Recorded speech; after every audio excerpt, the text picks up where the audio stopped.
Welcome back to Whence, a Freemasonic podcast featuring research papers and discussions related to Freemasonry. I'm your host, Brother Robert Johnson. This is episode 158.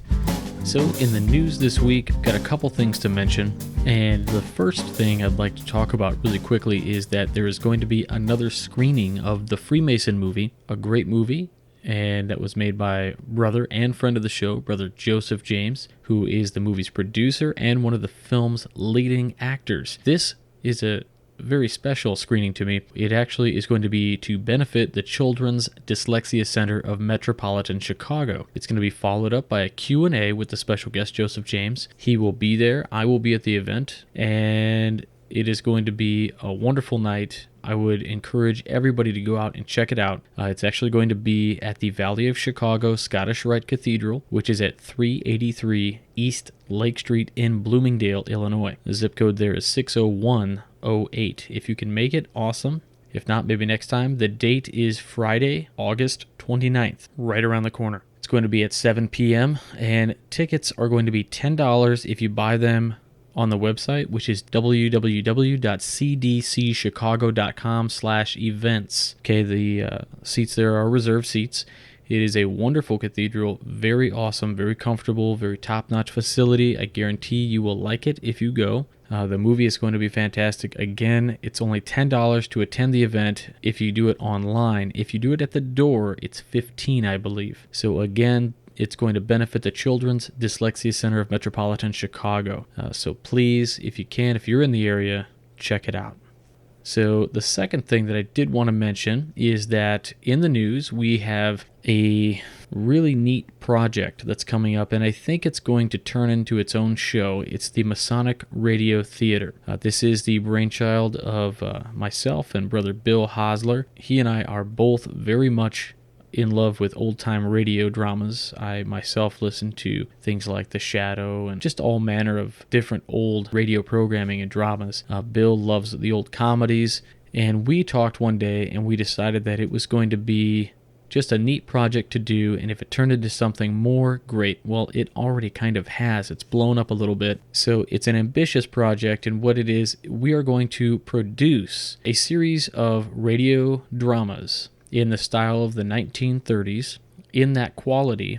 So it will be high quality audio recorded in a kind of lo-fi fashion, if you will. And it's going to give it that really kind of old school feel. The first episode that we have is going to be called The Craftsman. And it's a little bit of a tribute to the detective stories of old.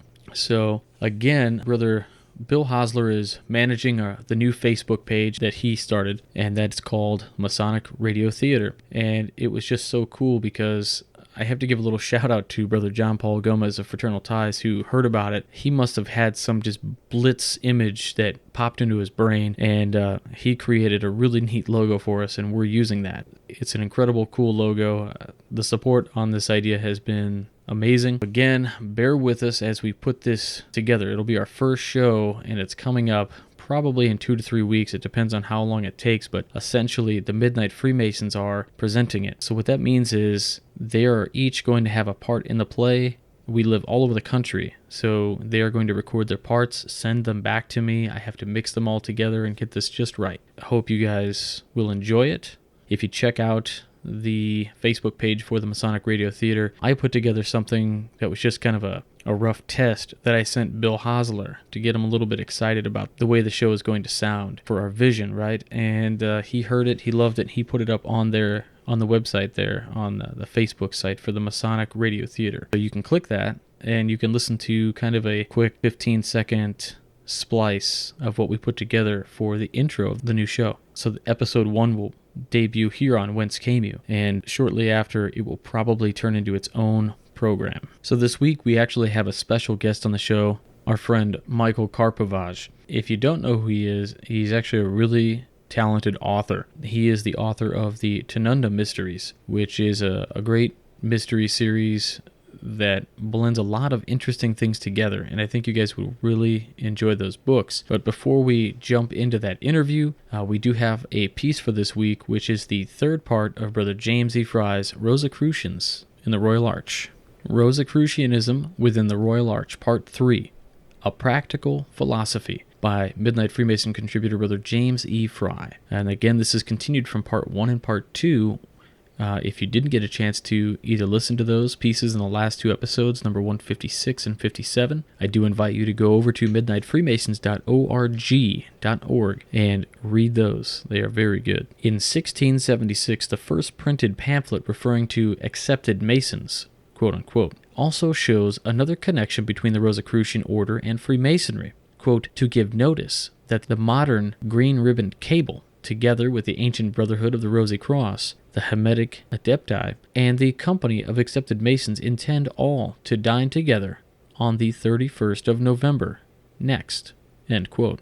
So since 1638, we have seen a correlation of Rosicrucian and Masonic myth being merged as the speculative craft incorporated Rosicrucian teachings into its system. At this point in time, operative guilds operated under 2 degrees, apprentice and fellowcraft. There were 2 types of masters at that time, which would be either the presiding officer of the lodge or the mason who was granted the contract for the construction job and was named the master of the job site. So master was a temporary position of administration documented, but there is evidence of early practice of the master mason, mark master, and royal arch degree before actual documentation of such. As the speculative craft in England forms the Grand Lodge of England in 1717, there is still only 2 degrees. It is not until 1725 that the rumors of the speculative degree beyond the fellowcraft is documented. In 1725, first recorded high degree, quote, our beloved brothers and directors of this right worshipful society, Brother Charles Cotton Esk, Brother Papillon Ball, were regularly past masters,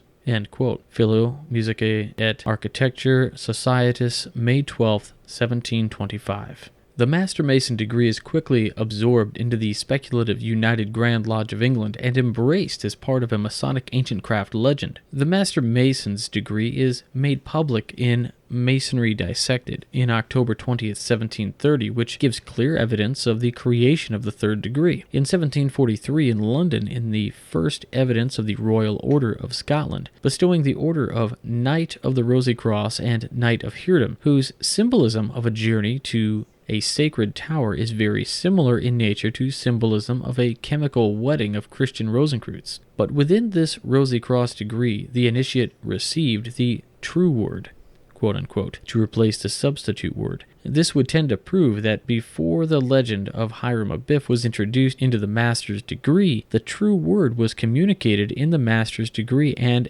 not a substitute word. Past Grand High Priest William F. Kuhn, the necessity of the Royal Arch to the Master Mason. This means that the true word was removed in the Master Mason's degree and the mythos of the lost word was adapted into the developing of high degrees. This places the Royal Arch degree as equal importance to the Master Mason's degree because it restores the true word and Rosicrucian teachings. With Freemasonry, the occult fraternity, Rosicrucians, has only this to do with it, i.e. that some of the Rosicrucians were also Freemasons, and this idea was strengthened by the fact that a portion of the curriculum of a Rosicrucian consisted in that the building of Solomon's Temple, they, Freemason, have merely moralized on life, death, resurrection, and the science or morals comprehends the application of these forms to intellectual purification, so the Rosicrucian doctrine. End quote. Mackenzie, The Royal Masonic Encyclopedia, page 615. Also, according to Mackenzie, the Royal Arch degree was introduced by the schismatic body known as the Ancient Grand Lodge 2 years after their secession in 1738. The key symbolism is the journey for the lost word that was left incomplete at the master's degree, which gave a substitute word. Quote, Oliver thinks it certain that the Royal Arch was accepted by the moderns about 1776, this form of the Royal Arch being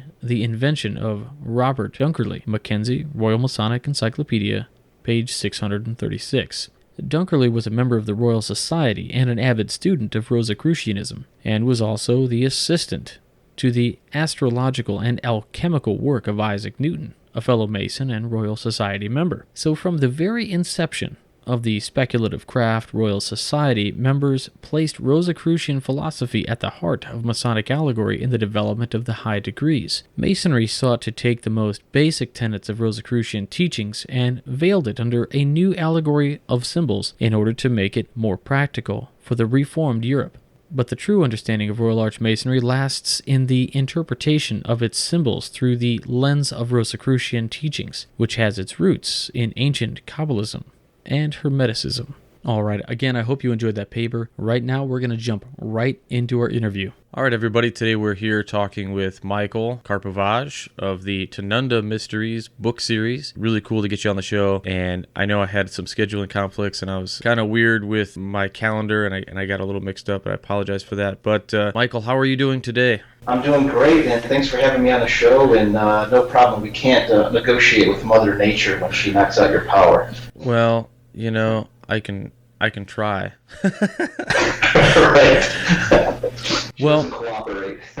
So just to jump right in, when did you become a Freemason? 2005. I was raised a Master Mason in Hobasco Lodge number 716 in Ithaca, New York. So I was working at a small community college at the time as the publications designer, sort of the art director there as an administrator. And that's when I read Dan Brown's Da Vinci Code book, and he mentioned Freemasonry, and that really intrigued me. I seen the symbols on bumper stickers, and I never knew what the symbolism meant, so that was sort of mysterious. I read Dan Brown's book, and I started digging into what Masonry was all about. I did my research, did my homework. I saw the conspiracy anti-Masonic sites that made no logical sense to me, but I also saw what Masonry offered. Turns out I saw one of those symbols on a bumper sticker in our college parking lot. It might have been that, like a license plate, or a ring on one of my colleagues' fingers. Same guy, but I asked him about Freemasonry, and we became awesome friends. Eric McCann Howard is his name. And he introduced me, he sponsored me, and we went from there. Very cool. So just to dive into the book, I first saw the ads for your book in the Working Tools magazine. Right. And I said, it's kind of interesting. Anybody listening, you can actually go to karpovagecreative.com and you can see the books that he's got out. And the covers of the books are pretty intriguing. At first, the first book that I see is called Crown of Serpents. And the cover art to me was really odd. At first I saw just some Indian guy with a weird headdress thing on and a wooden deer horns or something. And I said, what is going on with that? And then the second book is Map of Thieves, which looks a little more Masonic on the cover. And I thought, well, that looks really intriguing. What's actually going on with these books? And lo and behold, they are pretty darn popular books. I just was curious, of these two books, which ones you did first? Was Crown of Serpents? Yeah, Crown of Serpents is book one in the series. That came out in 2009. Map of Thieves just came out in February of this year, 2014. Yeah, so you definitely want to start with Crown of Serpents because it's the same main character. Okay. Jake Tununda, who is a Freemason. He's a military historian, Freemason. Story, Crown of Serpents introduces him, takes him on his first treasure hunt, and then Map of Thieves is sort of the standalone sequel where certain characters carry over from the first book. In the Tununda series, your main character is the main character of Freemason? Yeah, he's a Freemason. He was made a Freemason in the Land, Sea, and Air Lodge number 1 in Iraq. And at that time, I was 2004 when I started writing the book. They were up in New York State. They had a dispensation to grant a military lodge in Iraq. And I read about that in the Empire State Mason magazine. And I'm like, wow, that's really neat. That's going to fit my character, that he was made a Mason overseas, on the battlefield, because I love military history, and these are what the book, military history is what the book captures as part of the intrigue of the story. Yeah, so he's definitely Freemason, and there's definitely a lot of Masonic subtleties and not so things that are subtle. One of the things that I was actually reading about were these military lodges being commissioned overseas at certain times through different Grand Lodges. Very cool that New York had done that, and I find the fact that your character, I'm going to assume that the character Jake Tununda is in the military. So in the books, he's active duty military. He's combat veteran, infantry veteran, but he had switched over to become a military historian, and he's working for the Army's Military History Institute. Okay, so now he's like a field historian, going around finding these histories or stories related to something in American military history, but he's also a Native American. He's a Seneca Indian.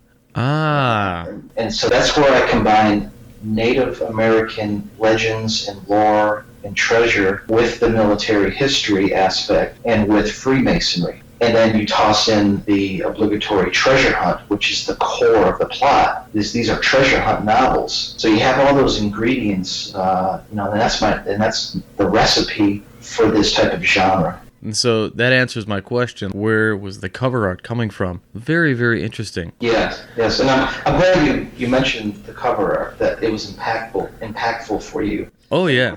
That it grabbed your attention, because that's what a good book cover has to do. It has to sort of tell the story, be mysterious for someone, because people judge the book by the cover. They do. When looking at the books, on the spine there's a square and compass, and so immediately the Freemason in me goes, oh, what's this? Right. Yeah, that's totally deliberate. Yeah, well, I mean, it should be, right? We all support each other. The tagline on it says Indiana Jones meets The Godfather, Book 1 in 2009 for Crown of Serpents. And so, like I said, when I saw some of those kind of taglines and the cover art itself, is very unique. Many of the books that have been coming out by Masons in the past, granted they're not fiction books. They're pretty plain on the covers. These are pretty out there and wild. I mean, Map of Thieves off the bat, I just noticed right now, the hole in the middle of the book is actually a bird. Oh, good. See, that was, again, that was part of the design. That it may look like a hole at first with a little blood, splash. Yeah. But it's actually a raven. It's the shape of a flying raven, because part of the Native American lore in that story deals with Cherokee Indian legend down here in the state of Georgia, where I now live, and that refers to the Raven Mocker, which is the most evil witch of the Cherokee Indian, and it's a witch that is immortal by stealing your heart and ripping it out and eating it, and stealing the years that you have left in your life. So that cover art, that subtle graphic, along with the Bowie knife with the Cherokee Indian symbols on the Bowie knife blade, that all ties in with the story. I was going to ask what's going on in those books with the Native American legends. I don't ever hear a whole lot about tying Native American legends and Masonry together, but it seems like that's what you've done in this series. You've brought Masonry in your own life into a character, into a treasure hunt, into this Native American lore, and you've kind of tied it all together. A neat little package. Yeah, after I started writing Crown of Serpents on my own and dealing with the Native American legend of that particular artifact, which is the Crown of Serpents that comes from the Iroquois Indians up in western New York. It goes back to the birth of their confederacy and this symbolic crown of snakes, if you will, on one of their founders. Okay. So I was playing off of that sort of the Indiana Jones sort of genre. And then I became a Freemason, and I started digging into Masonic history, on my own little path of educating myself, that we all do. And I came across a battlefield, an American Revolutionary War battlefield incident that happened in basically my own backyard of western New York in the Finger Lakes region, and that had to do with the Sullivan expedition of 1779, where George Washington sent General Sullivan and 5,000 Continental soldiers up into the heart of Iroquois Nation territory to destroy them, to destroy their villages, and to get back at them for what the Indians were doing to our American settlers in the massacres that happened against us. Sure. And I came across this battlefield incident involving 3 Masons. It was an American scout who was a Mason who was captured by the British and the Indian allies, and their Indian allies. It turns out this American scout gave the Masonic hail sign of distress to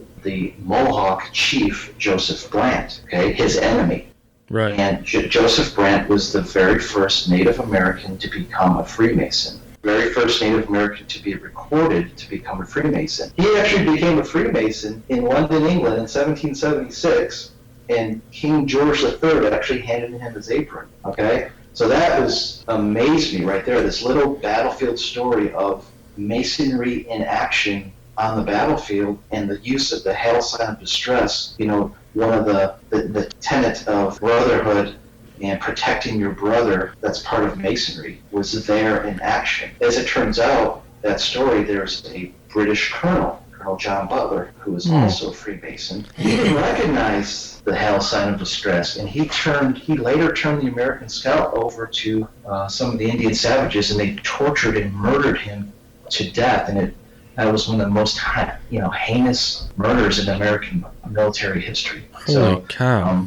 So there was a definite tie with Native Americans, Freemasonry, and military history. Wow, man. I mean, when you talk about a lot of the Masonic things that are going on during American wars, whether it was the Civil War or World War II and all these things, the stories of enemies meeting on battlefields who were both Masons, the accounts of the things that transpire after that happens is very bizarre in the world. I always wondered myself, what is it about our fraternity that seems to supersede war?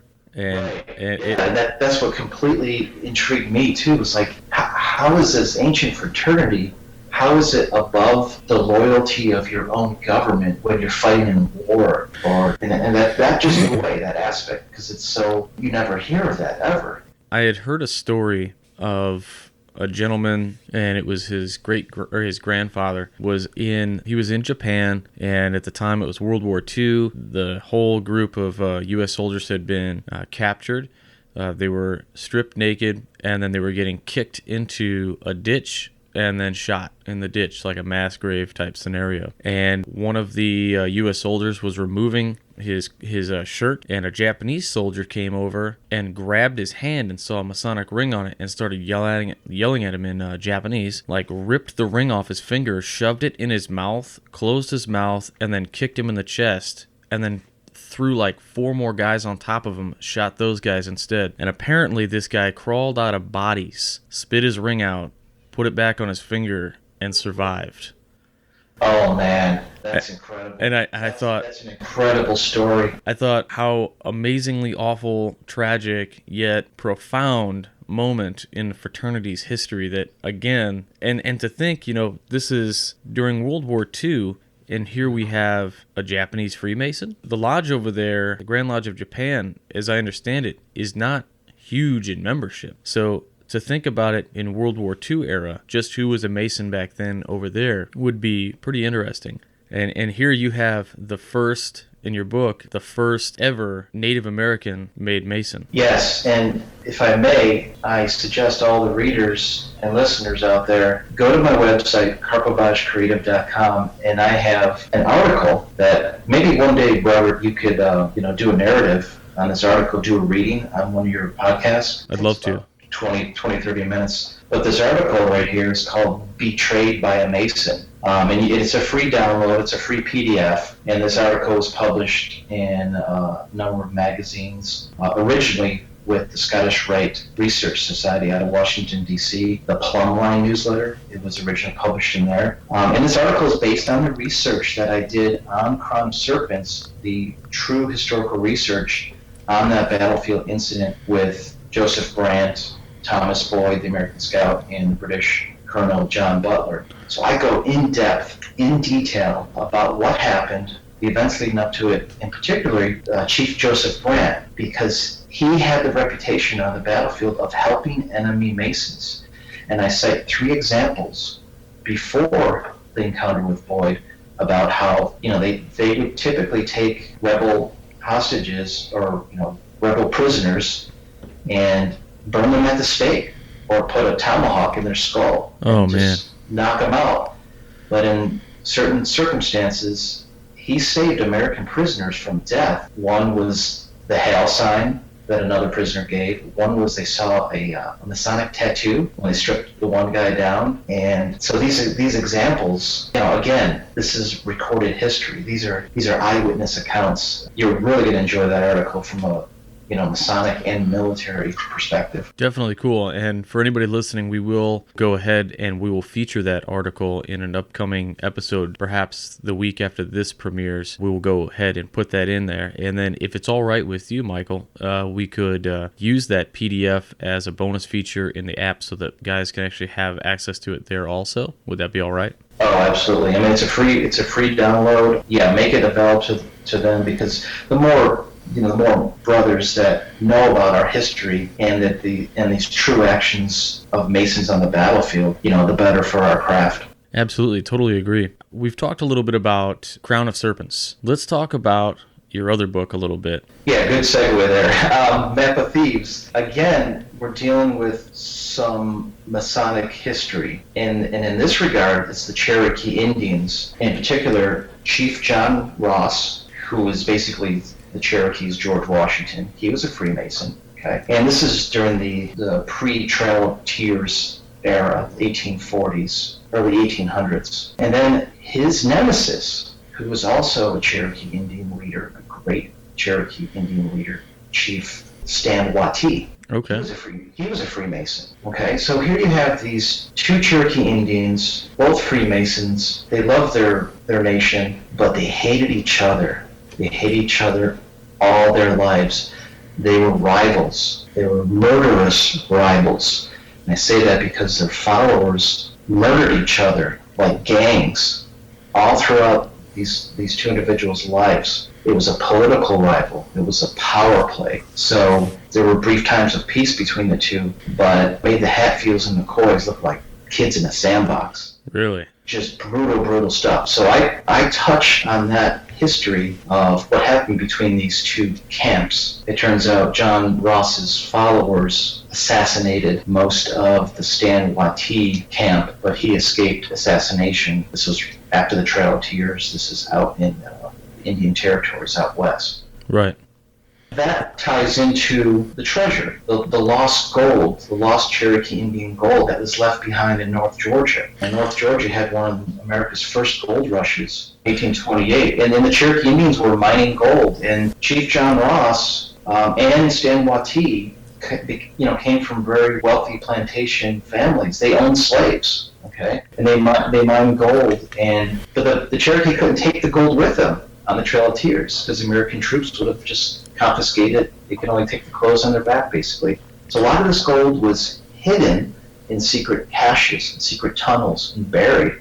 And these are the legends that persist up in North Georgia. So I found the treasure legends, I found the Native American legends, I got the Masonic history, the conflict between the two rivals in there, and then I also played on Civil War history too. So there's your military aspect. So again, these are the ingredients for this type of genre, and the readers even love this book more than Crown of Serpents. One of the things that I was going to say that reading the description of the book that's actually on the website, it sounds amazing. You've got, and I'm just going to read it for everybody. It says, after discovering a lost Civil War hat from a famous Union general who was shot in the back during the Battle of Atlanta, Freemason military historian Lieutenant Colonel Jake Tununda is shocked to learn a secret waybill may be hidden inside the hat's liner. And then it goes on to say that the hat and two priceless Nazi artifacts disappear from West Point Museum. And so all these kind of things tie in together, and all these things that is in the description really fit into the mystery, the treasure hunt, the kind of odd lore that all ties together in these bundled little packages that we tend to look for as somebody who likes to watch like mystery shows about, whatever it may be, lost gold or Oak Island treasure and all these things that tie together. The book itself just sounds like everything you want in one book. Yeah, I mean that's a perfect description. Even the movie National Treasure comes to mind with Nicolas Cage. Yeah. I love that movie. It was highly entertaining. It was good fiction, but it tied in some of the historical fact too. Mm-hmm. It's the same with that's the same genre that these books are in. It's Indiana Jones. Well, the one reviewer said Indiana Jones beats The Godfather. So they're fun treasure hunt mystery books. But then they're serious too. Yeah. Serious villains. Crown of Serpents has a casino magnate, and Map of Thieves has a corrupt U.S. congressman, a politician, dirty politician. I can't stand him, so I made him my villain. But yeah, you got these, like you said, a nice little package. They're entertaining. It's escapism. You can escape. You can become the character of Jake Tununda, and that's what it's all about. He does extraordinary things. He's the hero character. Takes on the bad guys. He's a real badass, let me tell you. and he meets Ray Hart in Crown of Serpents. They get it on by the end of the book. There's a spoiler, and then they carry over to Map of Thieves. And I don't hold back. There's violence. I throw obscenities out there. There's one hell of a steamy sex scene in Map of Thieves, chapter 22, by the way. And but that's life. That's what real life is. And, some people don't like me throwing F-bombs in the book. Some people think the sex scene was a little too detailed, but other people love that stuff. The majority of people love that stuff. Well, this show is primarily for Masons, and I do turn down interviews all the time, or interview requests for the show when somebody isn't a brother of the craft. And so how that ties into this actually is I very well understand the need when a brother is out there and he wants to create something using his unique perspective on the fraternity. We have a dilemma, which is, do we make this just for Masons, or do we make this for everybody? And so you have to go outside the norm sometimes, and sometimes you have to drop some F-bombs, and sometimes you got to put in some steamy sex scenes. It's going to happen. You have to apply and make it appealing for a wider audience anyway, because you've got a great story to tell and it fits. I say great job on the books. Thank you. Yeah, and these books really, they're mainstream books. It's mainstream mystery thriller genre. Yeah. They're not Masonic books. Right. Okay? They're not books about the craft and the tenets of the craft. There's characters who happen to be Freemason, historical characters even. Right. And I touch on Sub-F Commander, but I'm not cramming it down the reader's throat. I'm making it positive to the reader, because that's one of my intentions, one of my strategies, is to shed Masonry in a positive light. But, these books are, it's like National Treasure. Right. National Treasure wasn't about Freemasonry, it just happened to be parts of the story. Same thing with, Dan Brown's books. Lost Symbol. Now that had primarily was about Freemasonry, but that was mainstream. That was highly entertaining. I was talking with Brother Chris Hodap, and it was a couple years ago, episode 100 of the show, guys, if you want to listen to it. He talked a little bit about the Grand Lodge of Colorado having little to no inquiries about the craft. The week after Lost Symbol comes out, they got some ungodly number of phone calls and the interest in the fraternity all of a sudden. And then I've talked to both Brother Todd E. Creason and Brother Michael Shirley, who both joined the craft, and a small part of the reason they joined was because they loved the movie National Treasure. And so you have to look at that and you go, okay, National Treasure, sure, it's fiction. However, what it did for the fraternity was drive an interest, and when those guys who were interested joined, they found something as good or better in most cases than what they were expecting. And I really think that your books are going to do the same thing. Anybody who goes out there and buys these things, because the book isn't necessarily Masonic, like you said, but since the character is, a brother wrote the books, and there's a little bit in there on some history, I think you're going to find that your books are going to turn some guys on to the idea of Masonry if they didn't or weren't already interested. So I'm kind of excited to see what happens with that. Well, I can tell you that that's already happened. I can probably count on 5 fingers that 5 men who read the book have now become Freemasons as a direct result of my books. They contact, I'm very open. I get back to people. People can communicate with me very freely. And so I've been contacted by readers who were just so intrigued about what they read in the books, and they wanted to know more about Freemasonry. So, I put them on that path, but again, they had to find out for themselves and make their own connections. And then, they became Masons. And, right. And it's such a thrill for me to be able to have had a part in that, because that's what happened to me. Dan Brown wrote a fiction novel, but his subject of Freemasonry intrigued me and set me out on the path to find out about the craft. So same results already, and I'm just thrilled with that. That's one of the greatest gifts about being a Mason and somehow getting involved in either writing or hosting a show or, whatever the many facets of the different entertainment realms, I guess you would call them, whether you're making movies like Joseph James, and to get those kind of correspondences where brothers who are brothers now weren't brothers before, or maybe they were on the fence about joining, and all of a sudden your form of media, whatever it was, decide I'm going to do it. And that's just great, man. I mean, 5 guys, 5 brand new brothers who joined. That's great, man. Yeah, and you mentioned Joseph James. I sent him the books too, and God, hoping, wouldn't that be sweet? You have a Masonic director, actor, producer, and you have a Masonic writer joining forces to create a national treasure type of movie. And that's like a dream. Something like that could happen. Top actors. So it's oh, by the way, yeah, it's like Crown of Serpents we talked about. But some of my readers were talking about who would the actors be of the characters in the book. And isn't that fun to do? It's so fun because the female character, Ray Hart, when I wrote her character, I'm thinking Alyssa Milano in my head, just gorgeous. And the villain would be Alex Nero is the villain. He would be Wes Studi, who's one of the best Native American actors out there. So it's fun. You have to do that as an author. You have to picture, who your characters look like. Right. Their attributes and all that. So that really helps in the writing process. So speaking about the writing process, I kind of wanted to ask you, as an author, you published a few books. Who are your favorite authors, Masonic or not? Pretty much not Masonic. Although the Grand Lodge of England, I believe, extended an invitation to Dan Brown. I don't think he's accepted yet, but Dan Brown definitely. I mean, he's the master of this genre.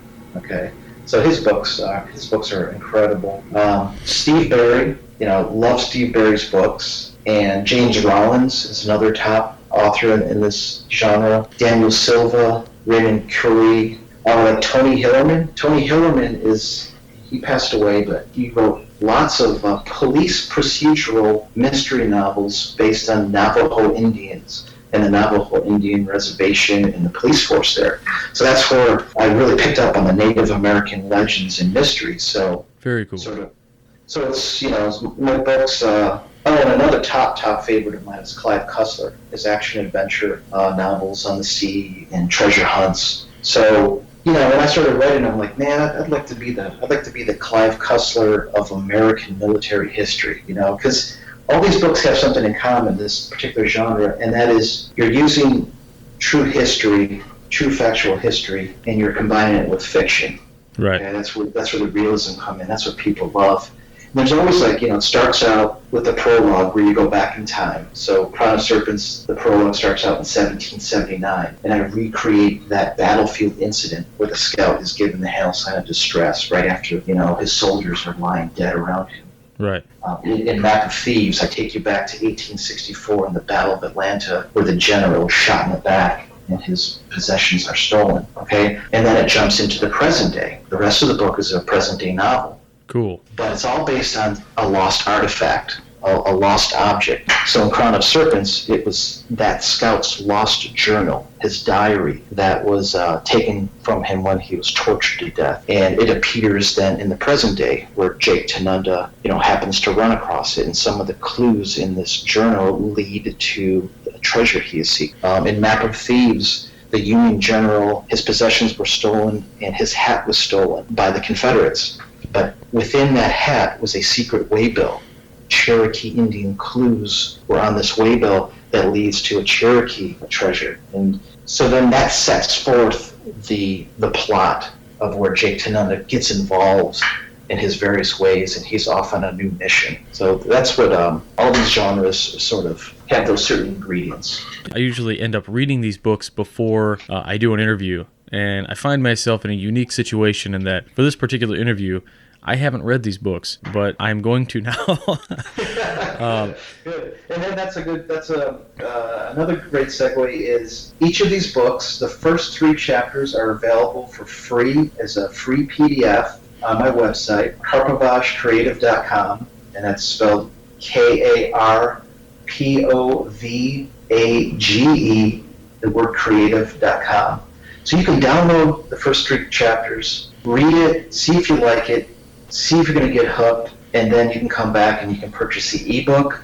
Ebooks, $2.99, $4.99 for Map of Thieves. Get them on your Kindle, on your Nook, or the print books are available out there too on Amazon. I even do a lot of autograph books, so if you order directly from my website, I personalize and autograph the books. Like if you're a brother Mason, I'll put certain fraternal things in the personalization. So yeah, definitely check out the books for free even. It's karpovagecreative.com, and on the first page you're going to see both of the books just right there. And at the top, guys, there's all the info where you can, get everything. It's on amazon.com. And what I'm going to do is I'll end up taking the links to both of these books, and I'll put them in the Whence bookstore so you guys can see those, and it'll go right back to amazon.com. I'll probably be picking them up on the ebook now because I read so much. Just going to be a really good reading experience, I think.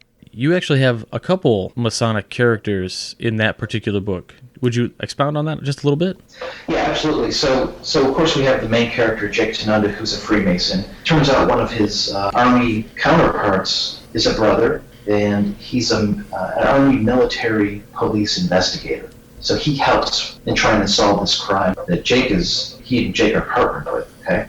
So those are two brothers right there sort of working together. Well, they also meet this 90-year-old World War II veteran, okay? And he's a suspect. They don't know this old man. He's a criminal suspect. And as it turns out, as the scene plays out, they realize, or Jake realizes, he's a Freemason too. So now this 90-year-old man asks Jake to pursue a lifelong dream that generations of his family have been trying to find, and that is that missing Union general's hat with the waybill in it. And so he asks Jake to go on this mission, and that's the that's the conflict that Jake has as a Mason. How do I trust this other brother? I'm putting my life at risk. I'm going on a deadly mission, and I'm basing it on his character. And it's a brother to brother type of thing. It's like, I sit in lodge and some of my older brothers in their 90s. Right.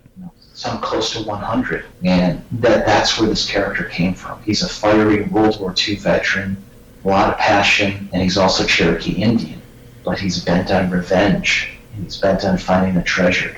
So here you got that escalating conflict going on, not only between characters, but in Masonry too. So a lot of the Masonic websites and things like that run like RSS. They can subscribe somehow. I know you guys are on Facebook at /Crown of Serpents and /Map of Thieves. Is there another way that anybody can get a hold of you, keep in touch with the things that you're going through?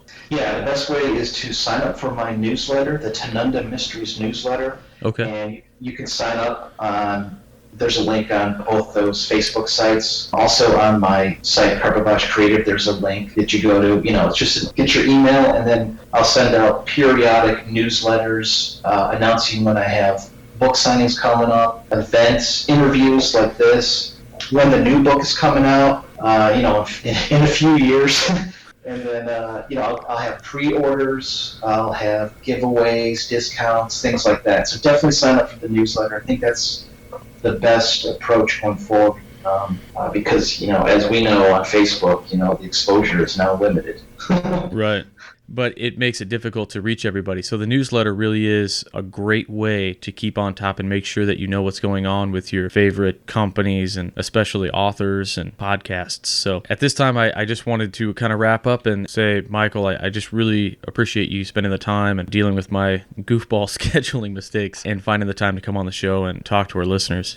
Hey, Brother Robert, it's my pleasure, and really thank you for the opportunity. This is a great way for me to talk about my books to a wide audience, and I appreciate that. Absolutely. So again, we will have links to all the books and everything in the show notes, and then there will be permanent links that will be in the bookstore to those books. If you're going to go and you want to buy a print copy of that book, please go to karpovagecreative.com. That is the best place to get it, especially since he can get you an autographed copy of the print book. If you want to get it on ebook, on Kindle or Nook or something like that, go to amazon.com. Again, links will all be on our website as well. And with that, we'll talk to you all next week.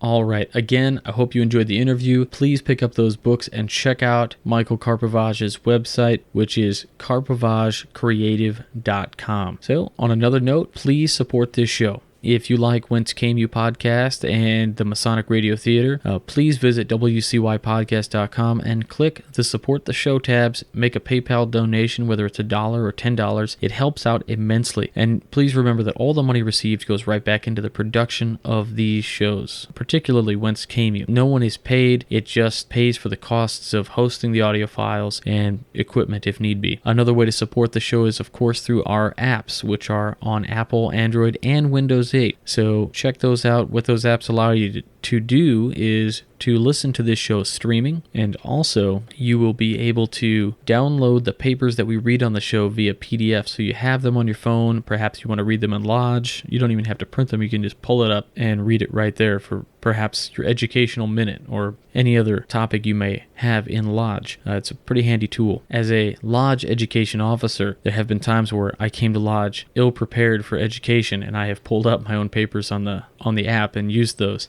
so it is quite handy. In addition to that, you can kind of stylize your phone. We offer a Masonically themed wallpaper for your mobile device every single week. So we're on episode 158. That means there's 158 wallpapers and papers out there for you to download when you purchase the app for $2. Two other ways to support the show, of course, is onnit.com, where they sell some really nice healthy living supplements and things like that. You use the promo code WCY at checkout, and you get 10% off, and they send a little bit back to the show. And even more important than that is freemasonryart.com. Brother Juan Sepulveda just created a really nice past masters art piece. You got to check it out, freemasonryart.com. It's a $20 print for an 8x10. I would highly recommend it. If you use the code WCY at checkout, it drops the price a little bit. I think it's 10% off also. So check those out. Again, freemasonryart.com.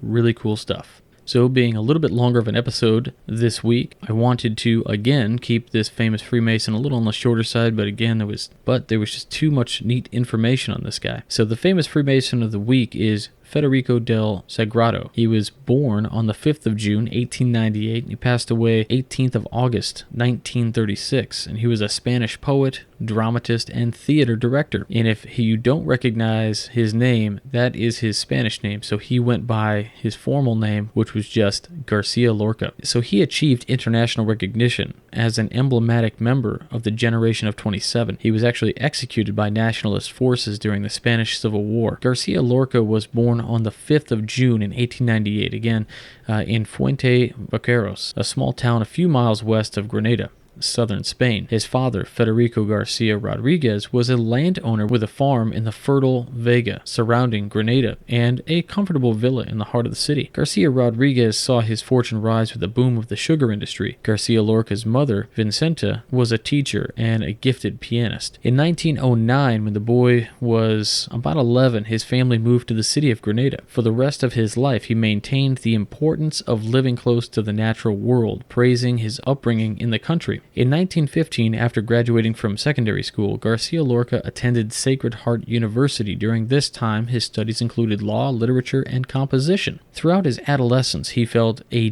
deeper affinity for theater and music than literature, training fully as a classical pianist, his first artistic inspirations arising from those scores of Debussy, Chopin, and Beethoven. Later, his friendship with composer Manuel de Falla, Spanish folklore, became his muse. Garcia Lorca did not begin a career in writing until his piano teacher died in 1916, and his first prose works such as Nocturne, Ballad, and Sonata drew on musical forms. In June of 1929, Garcia Lorca traveled to America with Fernando de los Rios on the SS Olympic, a sister liner to the Titanic, believe it or not. They stayed mostly in New York City, where Rios started a lecture tour, and Garcia Lorca enrolled at Columbia University School of General Studies, funded by his parents. He studied English, but, as before, he was more absorbed by writing than his study. He also spent time in Vermont and later on in Havana, Cuba. His collection, Poeta en Nueva York, a poet in New York, was published posthumously in 1942. It explores the alienation and isolation through some graphically experimental poetic techniques and was influenced by the Wall Street crash, which he personally witnessed. The condemnation of urban capitalist society and materialistic modernity was a sharp departure from his earlier work and label as a folklorist. His play of this time, El Publico, or The Public, was not published until the late 1970s and has never been published in its entirety the manuscript lost. However, the Hispanic Society of America in New York City retains several of his personal letters. Garcia Lorca left Madrid for his family home in Grenada only 3 days before the Spanish Civil War broke out in July of 1936. The Spanish political and social climate had greatly intensified after the murder of prominent monarchist and anti-Popular Front spokesman Jose Calvo Sotelo by the Republican assault guards. Garcia Lorca knew that he would be a suspect to the rising right wing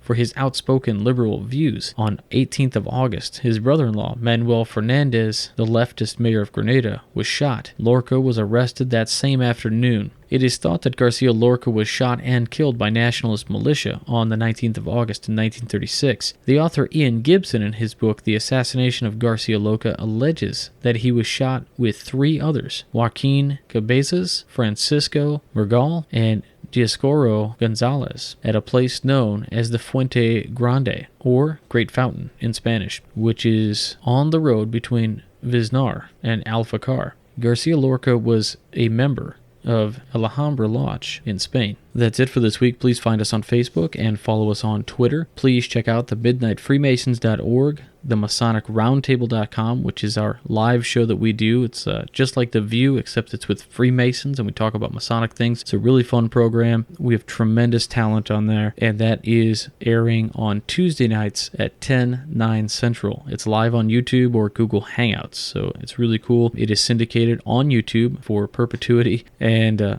is also on iTunes, so check those out. And again, the Masonic Radio Theater will be here soon. Please don't forget to check out Michael Karpovage's website, which is called karpovagecreative.com. You want to go there to pick up the print books, and you want to go to amazon.com to pick up those Kindle or Nook ebooks. So again, until next week, guys, stay on the level. For Whence Came You, I'm Robert Johnson.